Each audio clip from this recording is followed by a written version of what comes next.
경, 강설.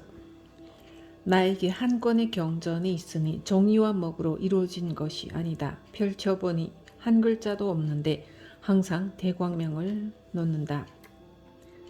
이 경은 언어 문자 이전의 소식입니다. 600부 반야경의 요지만 축소하여 중요한 골자만 간추려 놓은 것이 반야심경입니다. 이것만 들으면 600부 반야를 다 들은 것과 마찬가지이고 8만 대장경을 다 들은 것이 됩니다. 가장 수승한 깨달음의 인연을 지어 직하에 바로 깨달을 수 있고 바로 깨닫지 못한다 해도 대승의 깨달음의 씨앗이 되어서 멀지 않은 장래에 크게 깨달을 수 있습니다. 개미나 미물, 곤충들까지도 반야심경 독경하는 소리를 들으면 무수겁을 두고도 벗어나지 못한 몸을 바꾸어 최상승의 깨달음을 얻을 수 있는 대장부로 태어날 수 있다고 합니다. 이보다 더 빠른 성취가 어디 있겠습니까? 하물며 이 자리에 있는 우리 인간은 만물 중에서도 윗자리에 있으니 더 이상 말할 나위가 없지 않겠습니까? 주해, 경은 곧 바른 길이다. 세상 사람들이 수행하는 지름길이다. 배우는 사람이 이것을 얻으면 의심하거나 헤아리려 하지 말고 그릇된 공부 방법을 구하려 하지 말라. 곧바로 실천하면 자기 집에 도달하는 시절이 있을 것이다. 다만 수행 과정에서 참이 아닌 것을 잘못 행하고 잘못 인식할까 그것이 두렵도다. 강설. 마음을 깨달아 성불의 길로 가고자 할 때 바르게 인도해 줄 스승과 선지식이 꼭 필요합니다. 선지식은 길을 몰라 헤매며 제자리만 뱅뱅 돌고 있는 여러분에게 곧바로 갈 수 있는 지름길을 일러줄 것입니다. 그와 같이 반야심경은 일체 중생에게 깨달음의 저 언덕에 이를 수 있는 지름길로 안내합니다. 인공위성이나 제트기와 같이 빠르게 이끌어줍니다. 우남담성 스님은 백장회해 스님 회상에서 20년을 지냈습니다. 그렇지만 도무지 개합되는 것이 없었습니다. 일찍이 약산유엄과 같은 스님은 백장 스님 밑에서 언하에 득도하여 일찍이 개합되어 산사에 들어가 일상생활 가운데 수용자제하면서 납자들을 제접하고 있었습니다. 우남은 백장 스님이 천하의 도인이라 만나는 사람마다 척척 깨닫게 해줄 수 있을 터인데 나는 어째서 20년이나 있어도 마음의 개합이 없을까 하고 생각하다가 백장 스님을 떠나 약산 스님에게 갔습니다. 약산 스님이 물었습니다. 백장 스님은 일상생활에서 납자들이나 일반 신도들에게 무슨 문구로 가르치던가? 늘 말씀하시기를 나에게 한 글귀가 있으니 100가지 맛을 갖추었다. 아유 일구자 구족 백미라고 하셨습니다. 그런가? 짠즉 짠맛이요 싱거운즉 싱거운 맛이다. 짜지도 않고 싱겁지도 않으면 항상 그 맛인데 무엇을 가지고 100가지 맛을 갖추었다고 하는가? 담성 스님이 대꾸를 하지 못했습니다. 어느 날 약산 스님이 또 물었습니다. 눈앞의 생사를 어떻게 생각하는가? 눈앞에는 생사가 없습니다. 백장 스님 회상에서 몇 년이나 지냈는가? 20년을 지냈습니다. 백장 스님 회상에서 20년이나 지냈다는 사람이 아직 속기도 벗지 못했구나. 그래도 우남은 아무 말 없이 약산 스님을 시봉했습니다. 어느 날 다시 약산 스님이 묻습니다. 백장 스님에게 무슨 다른 법이 있던가?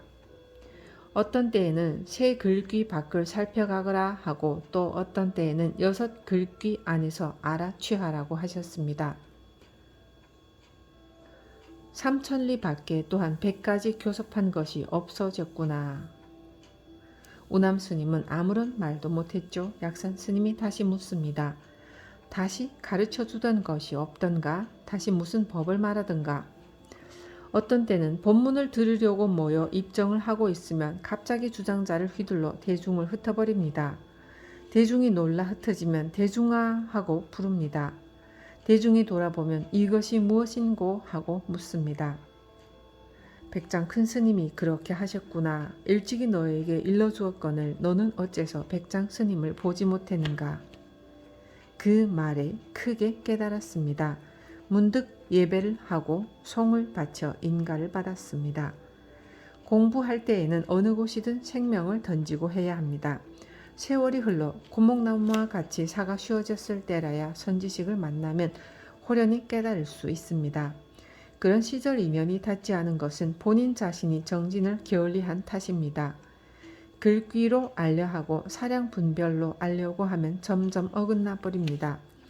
따라서 선지식을 만나면 반드시 모든 마음을 바쳐서 항상 정진하고 철저히 밀고 나가면서 경책을 받아야 합니다. 원래 관음사에 향곡 스님이 조실로 계실 때 저는 그곳에서 대중으로 있었는데 지금 해온 정사의 진제 스님을 토굴에 앉혀놓고 직접 철저하게 가르치시는 것을 보았습니다. 밤중에 피곤하여 조금 누우면 살며시 올라와서 여지없이 주장자로 갈기고 멱살을 잡고 끌고 가 물에 빠뜨렸습니다. 그러다 중간에 걸망을 지고 떠나려고 나서면 미리 알고 어귀에 나와서 지키고 서 있다가 달래서 다시 토굴로 데리고 돌아와 공부를 시키셨습니다. 옛날이나 지금이나 선지식에게 직접 단련을 받으면 됩니다. 저도 과거에 말할 수 없는 구박을 받으면서 단련을 받았습니다. 만일 요즘 그렇게 하면 누가 배견하겠습니까? 요즘 선방에서 공부하는 스님이나 제가 신도들에게 좋지 않은 소리를 해보죠. 대번에 안 한다고 걸망을 꾸립니다. 앞뒤 돌아보지 않고 싹 밟으며 이것은 틀린 것이라고 여지없이 뭉개버리더라도 거기에서 몇 겁을 두고도 해결되지 않는 아상을 밟아주는구나 할 수 있어야 합니다. 그것을 밟아줄 때 되는 것이에요. 요즘은 무슨 말을 하면 맞서고 토를 달고 그래요. 그러니 안 되겠구나 하고 적당히 대하고 맙니다. 참으로 공부할 뜻이 있는 사람에게 바로 가르쳐주지 못할 것이 어디 있겠습니까? 이 공부는 선지식이 반드시 필요합니다. 마음을 닦아 행하는 길은 높고 험한 길이기에 더욱 그렇습니다.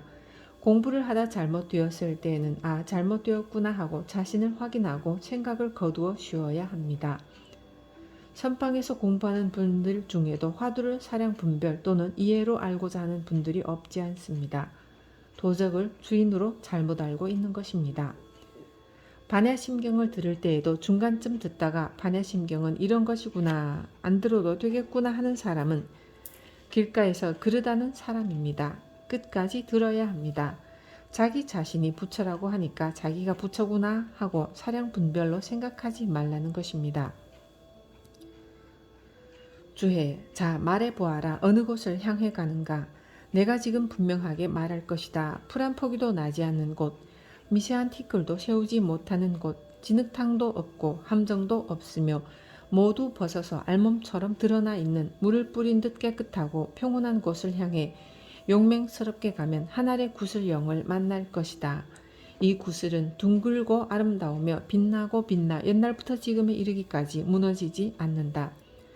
이 여의광명의 법의 그 구슬을 손으로 잡으면 큰 이익과 공능이 있으니 어려움이나 괴로움을 받지 않는다. 불가에서는 이것을 많이 보주라 하였고 도가에서는 기장살 같은 현묘한 구슬이라 했으며 유가에서는 9굽이 밝은 구슬이라 하였다. 강설. 세간에서 생각하는 것으로는 깨치지 못하니 세상을 향해 구하는 것을 쉬어라. 세상 사람들이 살아가면서 이것을 얻은 이가 있습니까? 이것을 얻었다면 무엇 때문에 국회에서 청문회를 하고 가정에서는 불화가 생기고 또 온갖 시비가 생겨나겠습니까? 속세에 살면서는 이것을 찾기가 어렵다는 것입니다. 그러나 생활 속에서도 철저히 심여의주를 찾으면 뜻과 같이 모든 것을 만족하게 살아감을 성취할 것입니다. 후손, 이 구슬을 보고자 하는가 한 마음을 형상 밖에서 찾되 세간을 향해 구하지 말지어다. 이 한 권의 진경은 본래 마음에 있으니 자기 집에 감추어진 보배를 찾으려고 애쓰지 말라. 용맹한 마음으로 생겨남이 없는 경론을 점검하면 예나 지금이나 변함없이 밝게 빛나는 구슬이 솟아나오리니